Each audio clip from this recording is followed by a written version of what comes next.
Hello everyone. मैं प्रगति एक बार फिर हाजिर हूँ प्रोग्रेस रिपोर्ट लेकर। आज हम बात करेंगे जुलाई माह में घटी सुर्खियों पर। यह माह कई बातों पर प्राइड का मौका लेकर आया। हालांकि कई लोगों ने इसे संस्कारों सभ्यता पर हमला भी बताया। तुम में संस्कार नाम का चीज है कि नहीं? आप कौन सी साइट चुनकर किस पर मीम बनाते हैं या किसे गालियां देते हैं, यह आपकी मर्जी है। लेकिन इस मंथ घटी घटनाओं को भुलाना आसान नहीं होगा। लॉकअप और अलायंस जैसे रियलिटी शोज के कलेशों में टी खोज रही जैन जी कब चाय वाले से सवाल करने लग जाएगी, किसने सोचा था।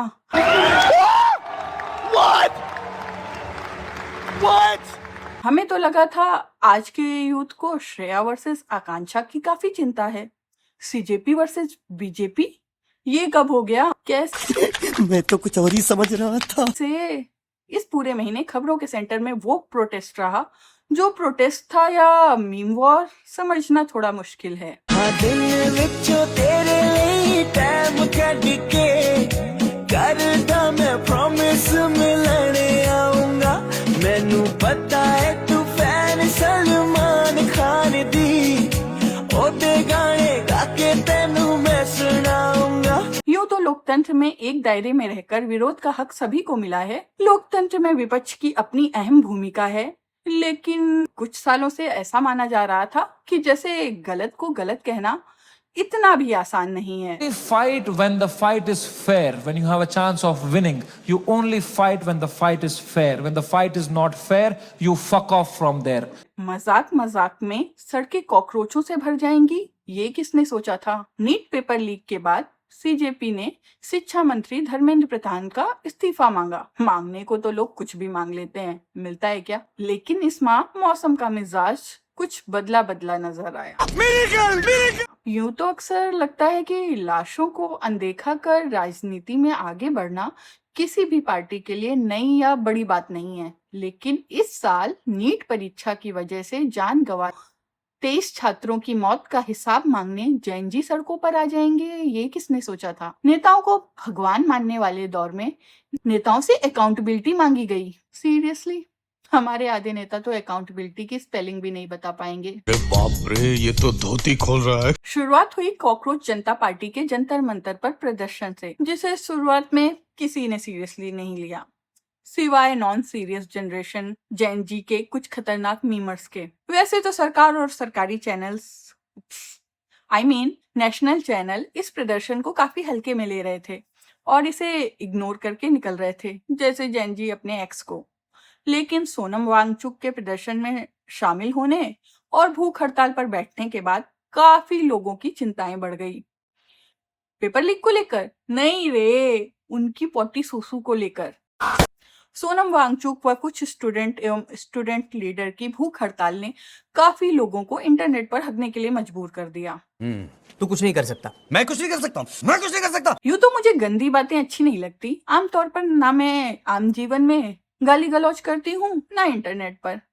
लेकिन जैन जी की गालियों से राइट विंग की जो भावनाएं आहत हुई है ना, कसम से इतना दुख हुआ वो देखकर मेरे दिल की गहराइयों से गालियां निकल रही हैं। कैसे रोका है मैंने खुद को, मुझे ही पता है मैं कभी इन्हें मन से माफ नहीं कर पाऊंगी। हमारे यहाँ ऐसा ही होता है।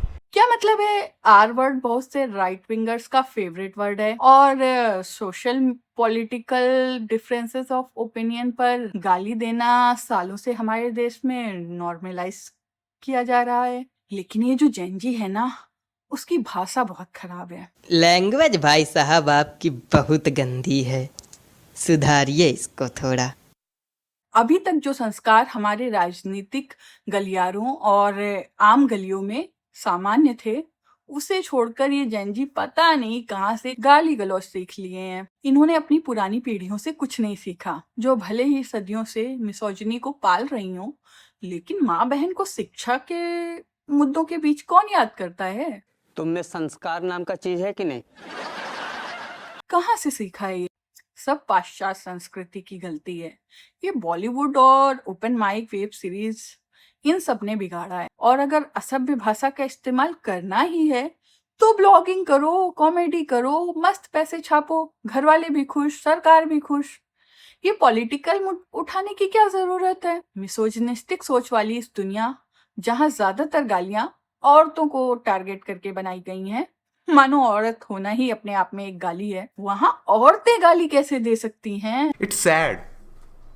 It's sad. यार कैसे हैं इनके संस्कार? फिर शिकायत करेंगी कि प्रोटेस्ट में भाग लेने की वजह से comment box, message box rape threat और गालियों से भर गया। ये आज की बैडीज, इन्हें पता नहीं है कि औरतों का ओपिनियनेटेड होना कितना खतरनाक है। हंसी प्यासी मर जाऊंगी, ऐसे मुझे ऐसे तड़पाना। लोग बोल रहे हैं प्रोटेस्ट में पुलिस वाले औरतों के साथ मिसबिहेव कर रहे हैं। अरे पुलिस वाले आदमी नहीं है क्या? वही सोच तो दिखेगी ना जो समाज में हमेशा दिखती है। हमारे यहाँ ऐसा ही होता है। इन जेनजीज ने इतना उत्पात मचाया कि कंगना जी तक को संस्कार याद आ गए। बताइए, गटर से निकले कॉकरोच कैसे समझेंगे extra marital affair, drug addiction, घर से भागना जैसी बहुत सी बातों से निकलकर महान पद्मश्री कंगना रनावत जी ने कैसे खुद को रिडीम किया है। कुछ सीखो इनसे। इसका मतलब है ऑन अ सीरियस नोट, ऐसा नहीं है कि प्रोटेस्ट के दौरान कुछ गलत नहीं हुआ। ज्यादातर प्रदर्शनकारियों का मुख्य मुद्दा भले ही जवाबदेही तय करना हो और सिस्टम में बेहतरी के लिए बदलाव हो, लेकिन कोई भी प्रोटेस्ट कितना भी पीसफुल हो, इतना पीसफुल कभी नहीं रह पाता कि उस पर सवाल ही ना उठे। किसी भी प्रोटेस्ट में कुछ उपद्रवियों का घुस जाना आम बात है। ये पहली बार नहीं हुआ, ना आखिरी बार है, लेकिन इसका सहारा लेकर राजनेता अपनी जिम्मेदारी से नहीं बच सकते। जो बीजेपी आज सत्ता में है, उसके कई चर्चित नेताओं का छात्र राजनीति से जुड़ा लंबा इतिहास है।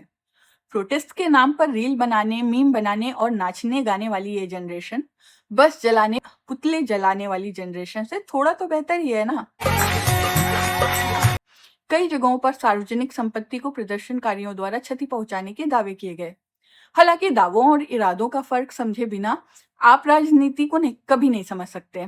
हमारे जुझारू बीजेपी चैनलों, क्या बोल रही हूँ मैं, हमारे जुझारू कर्मठ नेशनल चैनलों को सार्वजनिक संपत्ति के नुकसान की इतनी चिंता हुई कि आखिरकार लगभग 1 महीने बाद उन्हें भी प्रोटेस्ट कवर करना पड़ा। भले ही एआई से करना पड़ा हो, लेकिन काम किया उन्होंने। अब की तो स्क्रिप्ट भी बदलनी पड़ी।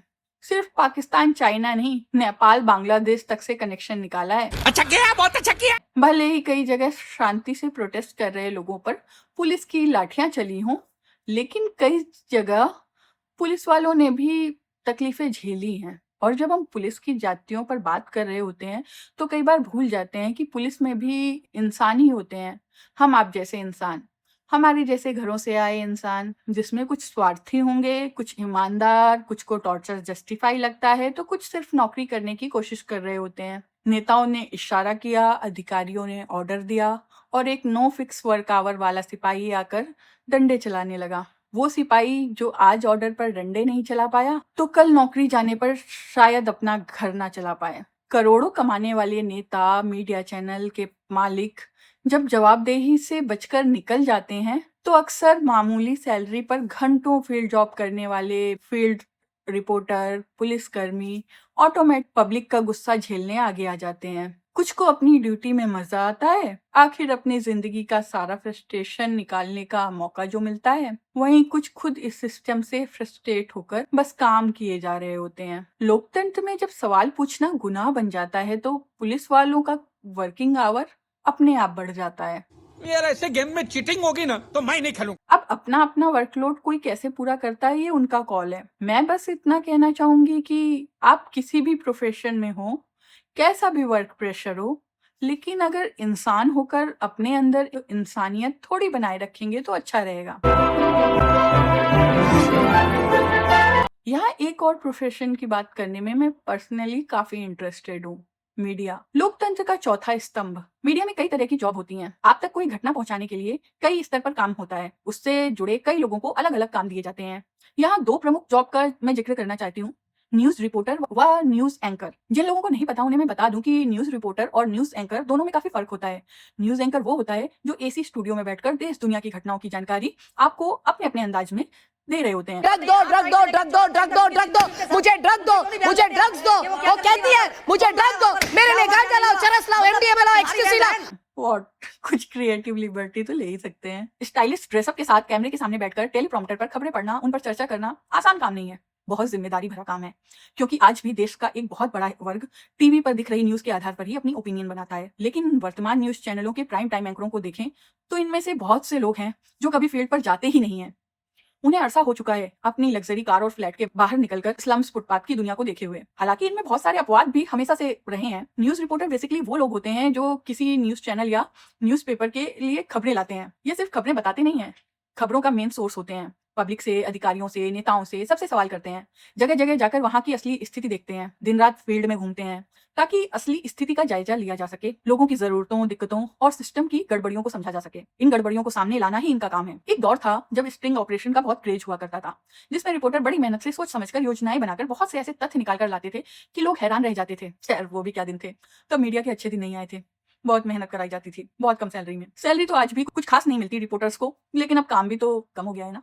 वैसे कुछ एंकर ऐसे रहे हैं जो रिपोर्टिंग और एंकरिंग दोनों में इक्वली इंगेज रहे हैं, और जिस दौरान वो टीवी का जाना माना चेहरा रहे हैं, उस दौरान भी उन्होंने फील्ड में जाना, पब्लिक से डायरेक्ट इंटरेक्शन नहीं छोड़ा। वहीं इंडिपेंडेंट जर्नलिज्म के बढ़ते इस दौर में बहुत से इंडिपेंडेंट जर्नलिस्ट एंकरिंग, रिपोर्टिंग दोनों एक साथ संभाल रहे हैं। खबरें निकालना और दिखाना दोनों काम इन्हें अच्छे से आते हैं। अब मैंने अपने करियर की शुरुआत बतौर हिंदी पत्रकार की है और एक नेशनल न्यूज़पेपर में 8 साल से ज्यादा वक्त एक रिपोर्टर के तौर पर बिताया है। जब मैंने प्रोटेस्ट के दौरान ये फुटेज देखे तो काफी बुरा लगा। कॉज आई नो 8-10 घंटे फील्ड पर रहना, वर्किंग आवर फिक्स ना होना, लंच टाइम फिक्स ना होना, सबसे पहले न्यूज दिखाने का प्रेशर, कोई इन्फॉर्मेशन छूट ना जाने का प्रेशर, ये सब कैसा होता है। उस पर जब आपको आम लोगों से प्यार और इज्जत नहीं, नाराजगी और तिरस्कार मिलता है तो कैसा लगता है, मैं समझ सकती हूँ। I really feel bad for them. बहुत गुस्सा भी आया, लेकिन प्रदर्शनकारियों पर नहीं, इनके चैनल्स के मालिकों, एंकरों पर, जिन्होंने आज ये हालत कर दी है। लोग मीडिया के नाम पर चिढ़ने लगे हैं, अपनी जायज मांगे रख रहे हैं। जिन बच्चों को आप अराजक, पाकिस्तानी, चाइनीज बुला रहे हैं, क्या लगता है वो आपके रिपोर्टर का स्वागत थाली सजाकर करेंगे? मीडिया की घटती साख के लिए कौन जिम्मेदार है? आप कितना भी इंटरनेशनल रैंकिंग में गिरावट को विदेशी साजिश बताकर खारिज करें, लेकिन कभी तो आपको अपनी हरकतें भी देखनी होंगी। अगर सारे प्रोटेस्टेंट मीडिया के खिलाफ थे तो ये सब क्या था? आपसे बहुत कम बजट और संसाधनों में, कम टीम में कुछ लोग ये प्रोटेस्ट कवर कर रहे थे। इनके चैनलों पर घंटों घंटों के विजुअल्स पड़े हैं। ये कुछ एक्स्ट्रा नहीं कर रहे थे, कुछ महानता नहीं दिखाई, कुछ बहुत अनोखा, अद्भुत नहीं किया है। वही किया जो इनका काम है, लोगों तक खबरें पहुंचाना, जो आपको भी करना था। भारत जैसा देश जहां पत्रकारिता का उदय ही स्वतंत्रता संग्राम के सपोर्ट में हुआ था, जहां कई क्रांतिकारी अपने जमाने में पत्रकार हुआ करते थे, वहां पत्रकारिता मीम बनकर कैसे रह गई? किसकी गलती है ये? पत्रकारिता को लोकतंत्र का चौथा स्तंभ में यूं ही नहीं कहा गया। लोकतंत्र एक ऐसी सतत प्रक्रिया है जो हर दौर में नए बदलावों, नए संघर्षों से गुजरती है, नई चुनौतियों से जूझती है। ये एक दिन की घोषणा नहीं है कि किसी ने आकर बोल दिया हम लोकतांत्रिक देश में और हो गया लोकतंत्र। लोकतंत्र को जनता का शासन कहते हैं, लेकिन जनता का शासन बेहतर हो इसके लिए जनता को जागरूक होना पड़ता है। जनता के मुद्दों को प्रमुखता मिलनी चाहिए, जिसका बेहतर आधार मीडिया ही बन सकती है। वरना जेनजी हो या millennial, bro I am a political कहकर हर जनरेशन पल्ला झाड़ लेगी। अगर नेताओं को भगवान ही बनाना था तो राजशाही में क्या बुराई थी? कोई कटप्पा बाहुबली के अगेंस्ट जाता तो गाली खाता। Left versus right, BJP versus Congress, ये सब तो चलता आया है, चलता रहेगा। आपको इनमें से टीम नहीं चुननी थी, आप तो जनता की टीम में थे, और ये टीम छोड़ेंगे तो आप कहीं के नहीं रहेंगे। खैर वापस मुद्दे पर आते हैं। तो जेनजी की तमाम कोशिशों के बाद आखिर सरकार बैकफुट पर आई और शिक्षा मंत्री ने इस्तीफा दे ही दिया। लेकिन सरकार ने एक्चुअली कदम पीछे खींचे या अटैक करने के लिए 2 कदम पीछे लेकर आगे जंप लगाया? ये तो वक्त ही बता सकता है। स्मार्ट है। खैर जेनजी ने भी हार नहीं मानी है। वैसे नए शिक्षा मंत्री सीन में आ चुके हैं, उनसे बदलाव की उम्मीदें शायद ही किसी को हैं, लेकिन जवाबदेही मांगने की जो परंपरा शुरू हुई है वो नई उम्मीद जगाती है। जवाबदेही मांगे जाने का डर सरकार को लोकतांत्रिक सरकार बनाए रखने के लिए जरूरी है, वरना सारे दावे इरादे करप्शन और इग्नोरेंस की बाढ़ में कहां बह जाएंगे किसे पता। दावे करना बहुत आसान है, लेकिन अव्यवस्थाओं की बाढ़ को रोकना आसान नहीं है, वरना असम का हाल बेहाल नहीं होता। एक और जहां इस माह हम अंतर्राष्ट्रीय मुद्दों पर नए कीर्तिमान हासिल करने की कोशिश कर रहे हैं, वहां दूसरी ओर देश का बड़ा हिस्सा बुनियादी जरूरतों के लिए संघर्ष कर रहा है। असम व आसपास के राज्य जुलाई में बाढ़ संकट से जूझते रहे। हमेशा की तरह इस माह भी हमारे पीएम ने विदेशी दौरे करके अंतरराष्ट्रीय रिश्ते मजबूत किए।